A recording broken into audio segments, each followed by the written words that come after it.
Неожиданно закончилось громкое дело о каннибалах-рыбаках. В начале недели состоялось слушание дела. Нерюнгринский суд дал людоеду 3,5 года условно. Виталий Абрамов продолжит. Из показаний свидетеля. 4 жителей Амурской и Саратовских областей выехали из поселка Дипкун, что рядом с Тындой Амурской области, еще в августе 2012 года. Они планировали вернуться через пару-тройку недель, но удалившись примерно на 300 километров на север, попали в ловушку. Из-за сильных дождей разлилась река Сутам, и УАЗ, на котором ехали мужчины, ушел под воду. Унесло продукты питания, вещи унесло. Рыбаки заблудились в тайге. Первое время мужчины еще пытались добывать себе пищу, так как у них было ружье. Пока не было снега, да, убивали рябчиков, глухарей, зайцев. На крупного зверя не ходили.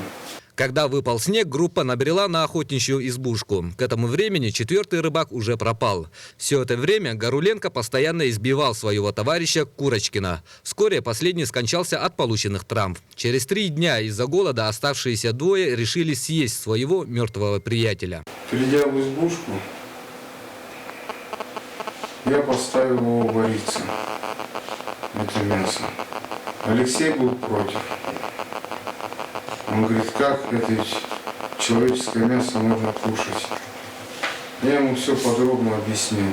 По факту обнаружения останков одного из рыбаков было заведено уголовное дело. Судебно-медицинская экспертиза подтвердила, что травмы головы жертвы были причинены прижизненно, а расчленение происходило посмертно. На скамью подсудимых сел один из рыбаков Горуленко. Из-за отсутствия уголовной ответственности за каннибализм действия подсудимого были переквалифицированы. Судом действия подсудимого переквалифицированы на умышленное причинение тяжкого вреда здоровью, опасного для жизни человека. Прокурор требовал 10 лет колонии, но судья дал 3,5 года условно. Срок отбытия исчисляется с дня провозглашения приговора.